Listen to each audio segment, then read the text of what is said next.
This episode is sponsored by FX's Fleischman is in Trouble, starring Jesse Eisenberg, Claire Danes, Lizzie Kaplan, and Adam Brody. This drama tells the story of recently divorced Toby Fleischman, who dives into the world of app-based dating with the kind of success he never had in his youth. Then, his ex-wife disappears, leaving him with their 2 children and no hint of her return. FX's Fleischman is in Trouble, streaming November 17th only on Hulu. Hello, Lit Up listeners.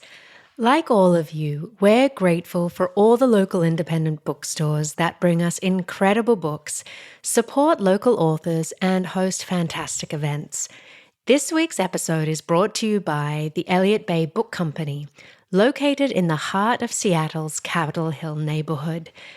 Elliott Bay is a full-service bookstore, and they offer one of the region's best selections of new books with over 150 titles. In addition, Elliott Bay presents an unparalleled schedule of author readings and events throughout the year. We are so excited to have Kate from Elliott Bay tell us about a book series that lights her up. Take it away, Kate. Hi, I'm Kate, and I'm a bookseller at Elliott Bay Book Company in Seattle, Washington. This year, we are celebrating our 50th anniversary. Woohoo!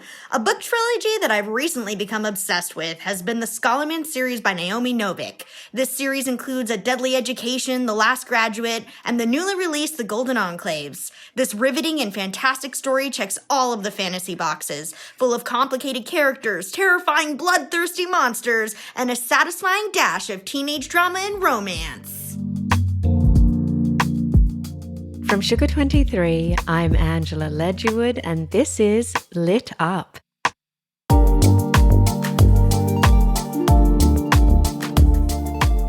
My guest today is one of my favorite writers.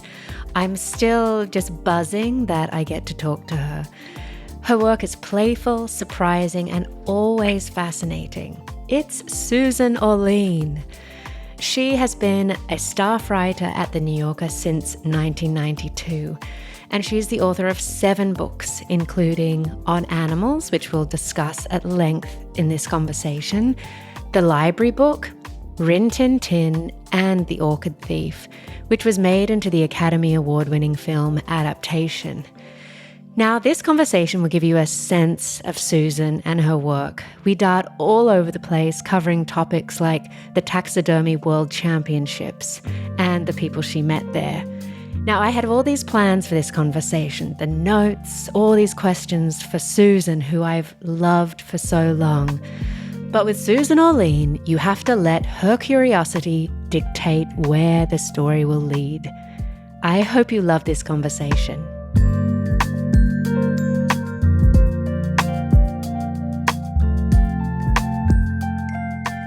I'm so thrilled I get to have Susan Orlean on Lit Up. Welcome, Susan. I'm thrilled to be with you. This is a treat for me. Well, that's very, very generous of you to say. So I was given your book On Animals recently by my fiancé because he knows I'm an animal lover, but we don't have an animal in our life at the moment. So I've resonated, very much with some of those early essays where you were living in New York and trying to work out how to get animals back in your life. Can you start telling us about what it was like growing up, how you did, and then making that transition? It's a very epic story. Well, I had a modestly animal-filled childhood in the sense that when I was very young, I had a mouse, a pet mouse, but I wanted a dog, I wanted a cat, I wanted a lot of animals. My mother was afraid of dogs. So this was a huge impediment to the idea of us getting a dog. And I lived in a suburb. Lots of people had dogs. When I was young, to sort of assuage my urge for dogs, I would regularly go around to our neighbors and ask if they needed someone to walk their dog. I just wanted to be around dogs. I think I was about 13 when we managed to persuade my mother to let us get a dog. And it was a big thing for her to overcome her fear. Of course, it was a huge thrill. And from that point on, I really hardly ever spent any time without a dog. I mean, that was the beginning of an almost unbroken stretch of dog coexistence from that point on. When I moved to New York City, I kind of imagined that I did have a dog at the time, but I imagined that I was entering a period of life where I was going to be really divorced from the animal world. You know, it's New York City. You don't picture yourself being surrounded by animals.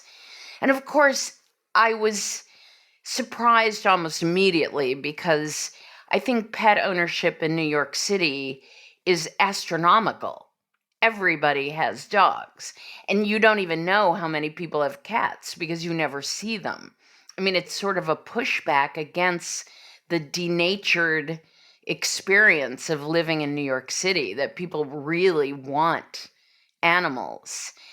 And I had my dog and discovered that there was a whole life of living in New York City and going to the parks regularly and seeing really scores of people out walking their dogs, socializing. It was a really big part of my life.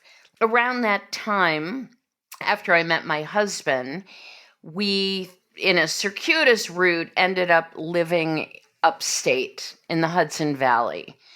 We had 55 acres. So we were really, it was our kind of our Green Acres experience, you know, city people suddenly living surrounded by land and farms, and, you know, animals were very much part of the economy. There were cattle farms, and next to us was a thoroughbred horse breeding farm.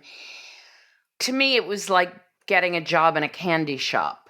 I thought, here I am, you know, this is the pinnacle of the experience of living with animals. Where do I even begin? And it really was a kind of funny moment of sorting out my fantasies about I'm just going to have a million animals, and then the reality of thinking, wow, I'm going to take on the husbandry of these creatures. I don't necessarily know how to do that. I had dogs. I never had livestock, but I wanted livestock. God knows why. I mean, it was just this urge that I couldn't put my finger on. I just love the idea of having those animals with which we've developed a kind of harmony, but they're not pets, nor are they wild. They are in this liminal space in their relationship to people. But what was that going to be?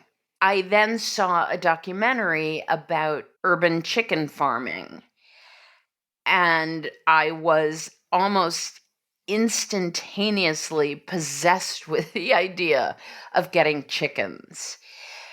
And so that was how I sort of entered the world of livestock and became a passionate zealot for chicken ownership, which then radiated from there.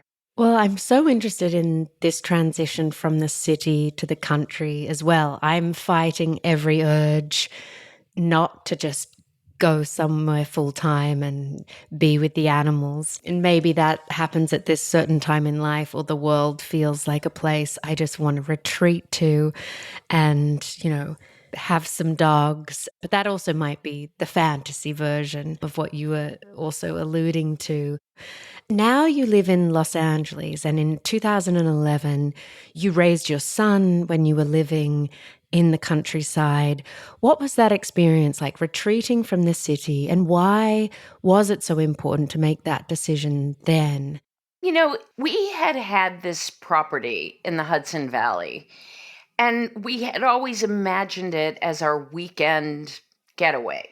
And when you're a weekender, you cannot have Mm.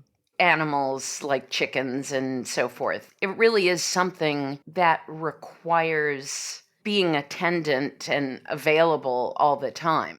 My son was born, and at that point, we actually were living in Boston, but again, in a very urban part of Boston, in fact, downtown in a loft. Our plan had been to move back to New York City, but it was a decision where the call of being in this beautiful space with so much land around us and the pace of living in the country just was irresistible.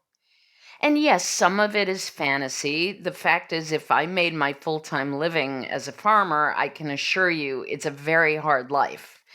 So I want to just put in that kind of caution that I'm not pretending that we were living the life, the agrarian life. I was writing a book, my husband was writing a book. We were hobbyists. Being a farmer is a very hard job. Being a hobbyist, a hobby farmer, is a wonderful wish fulfillment. But as far as a fantasy, it was exactly as I imagined. The rhythms of life among animals is a soothing, marvelous one. And it really did fulfill that urge that I had. And I loved even the mundane tasks of taking care of the animals. And I ended up having chickens, ducks, geese, guinea fowl, turkeys. I loved taking care of them. And maybe some of that was that being a writer is such an inexact pursuit. You never can say, this is perfect, this is done, this is absolutely as it should be. Whereas taking care of animals, the animals Mm. need to be fed. I'm going to collect the eggs and let them out for a stroll. I mean, it's such a specific act. It's not intellectual, which is also sort of a relief. Everyone's alive that night. Yes. And, you also learn that there's a lot of heartbreak because animals get killed, they get sick. But there's a wonderful balance in your life if you're doing Mm. work that has so much emotional kind of imprecision. And to contrast that with doing something that you can feel very fulfilled and know you've done it right. How long did it take before David Remnick would let you write about your experience with animals for the New Yorker? Did it take a lot of cajoling, or was he encouraging of that? Well, it's funny. He is not an animal person at all. He's not hostile to animals, No. but he just is not somebody. He didn't grow up with animals. He doesn't have a particular sort of resonance with animals. And so it's been this very funny part of our relationship because I'm always coming to him saying, here's a great story about an animal. And to his credit, as a great editor, he can override his own resistance to a subject. When I came to him and said, I'm seeing this bubbling up of interest in urban chicken farming, he responded right away and said, you really should write about it through your experience, which surprised me. Since that's not my usual approach to stories, I tend to come at it as a reporter. And he was the one who said, you need to address this through your own crazy desire to have chickens. Like, why would someone want chickens? And the fact is that that was fascinating. And the examination of my own desire turned out to be very revealing about the sociological implications, why this was happening. Well, I think that we're all looking for a way to reconnect, like you mentioned in the book, with a past, but with that agrarian past and the rhythms that ground us. So growing up in Australia, we had quite an unusual situation where at my dad's house, we had a sheep. We had two German shepherds who had to be kept away from the sheep because the German shepherds, once they got that taste of blood. So we had kind of a tennis court that separated them, with the dogs always up on the fence, desperately trying to get at this poor lone sheep. We had a turtle, we had geese for a while, we had the rabbits that multiplied and probably got out into the local park as a, complete pest. We had all these birds. It was such an imaginative and fabulous place to be connected to all these animals. And then I would go to my mum's house where no animals, no dog. So it was this back and forth. So I'm sure, in the way that you found that kernel in yourself of the why, there's some reconnecting to such a happy place. I wanted to ask you about your book, Rin Tin Tin, as it relates to German Shepherds, the breed I love. How did you come across that story? And then that moment as a reporter where you go, this isn't just a feature, it's a book. I was working on a piece about animals in film. I was spending time with the film and television unit of American Humane Society, and they are the people who oversee the welfare of animals on movie sets. As one does, I just sort of Googled animals in Hollywood, and the first thing that popped up was Rin Tin Tin. Now, I probably hadn't even heard that name since I was a really little kid. And it was my Proustian Madeline. It threw me into this memory pool because my grandfather had a Rin Tin Tin figurine that he kept on his desk, and he wouldn't let us touch it. It was very precious to him. It was plastic, so it wasn't some valuable, fragile piece of porcelain. And while I was a little too young to watch the television show, I was aware of Rin Tin Tin, and I longed for a German Shepherd as a kid. And it was out of the question because of my mom being afraid of dogs. Yeah. Now, my understanding was that he was a television character. There was a television show, he was a character in it. And what this little Google listing said was Rin Tin Tin was a dog born in 1918 who had been found on a battlefield in World War I by an American soldier. And the top of my head lifted off, and I just said, wait a minute, this is surreal. I mean, this character was actually a real dog. It was a very disorienting almost to think. It would be like finding out that Superman was real. So I instantly began gobbling up anything I could, and the story immediately riveted me that this was a puppy found on a battlefield in World War I, brought back to the US, who became a star in silent film, which is a whole part of his history that I didn't even know existed. As far as I knew, he was a character in a television show that began in the late 1950s. I immediately knew that it needed to be a book. And interestingly, it was when I finally finished the book and the New Yorker wanted to run an excerpt. It was tricky to find an excerpt because it's such a braided story. It's so interwoven with the history of Hollywood, with the history of these dogs, in a way that was challenging to whittle down to one 4,000 word chunk. It was, I have to say, only a few times in my life where I've had a reaction where I said, this is a book. And that was one of them.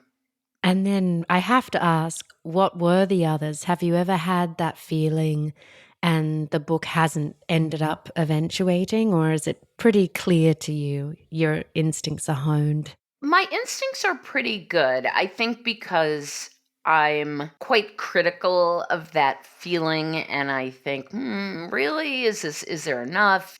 Making the decision to commit to a book is an enormous leap. The only book that I've ever begun working on that I gave up on was not because I lost faith in the book. It was because I found that somebody else was working on a book that was too similar. And I regret the decision, to be honest, because I was really excited about the book. And I should have stuck with it and just disregarded the fact that someone else was working on it. But that's not a comfortable feeling for a writer, to have somebody that is kind of working in parallel with you on a subject. I'm often reading proposals or manuscripts and trying to find books to publish. And what I keep coming across is that sometimes the stakes aren't high enough. There's a great story, but the stakes aren't there. In The Orchid Thief, I mean, what a wild story, but the stakes were there. Can you talk a little bit about how those layers and how that scaffolding evolves? That is very often the case, that you confront turn in the story that might even make it seem unmanageable. But let me back up and say that I think that the highest stake in a book has to be the writer's abiding passion to answer some question. Mm. Those are the highest stakes. If you, as a writer, at least in the kinds of books that I respond to, if you don't bring to that your own quest, no matter how high the stakes are, unless you're writing literally just a true crime book, so and so got murdered, here's the story of the murder. And those are not, I think, even those books don't resonate unless there's some deeper component on the writer's part. The bigger story is always what's sort of lifted by the writer's own stakes in the story. Yeah. Well, something I find so interesting about your work, but I also feel that David Remnick wouldn't let you write any other way, but it's the lack of judgment that comes with all your work, really. You're so funny about your point of view or the way you might see something, but there's never any judgment of the people involved in your pieces. That essay about the going to the World Championships for taxidermy, can we start there and how it felt as an animal lover to go and just hear and absorb those stories? Well, to kind of respond to the issue of judgment, I would never claim that I'm not opinionated, that I don't have judgments in my life. But when I am writing, I feel this absence of that just lifts off of me. I think because the value that I place on curiosity so overrides my own personal judgment. And my drive to say to the reader, look at this thing that you might feel uncomfortable with. And first of all, maybe you've never really looked at it deeply. Moreover, you may not understand at all why someone else might put value on it while you find it distasteful or uncomfortable or puzzling, whatever it is. I think that I've written a lot of stories about things that I find very uncomfortable. I mean, it's a little like going into the belly of the beast. I don't really like writing about people who are just like me. I'd rather push myself and say, can you look at this openly and see what works in this practice for other people? With taxidermy, honestly, I thought taxidermy was a dying art form, that there were a handful of people in the United States that even did it. No, I had no idea. I certainly had no idea that so many people did it, that it is sort of growing as a practice as opposed to shrinking, that people competed to do the most beautiful mount, and that these people are animal lovers. That's a really interesting kind of conundrum. So part of me thinks, look, who am I to judge? I love animals, but I also eat animals. These people love animals, and they see their work as a sort of tribute to how beautiful these animals are, how fascinating they are. Now, the idea that you're mounting a wolf that someone shot, to me, it's just very disturbing. I think, wouldn't it be nicer to see the wolf out running through the mountains? And frankly, I'm not an op-ed writer. If I want to write a story about why I don't agree with hunting wolves, that's an op-ed piece. If I want to say to people, I'm an explorer, I want to understand the world, I want to know why someone loves doing what they do. I want to know what matters to people and what makes them feel that they've found their place in the world. Because to me, that's always the question. What is it that we do to make ourselves feel at home in the world? The passion that these taxidermists bring to their work is something I could relate to completely.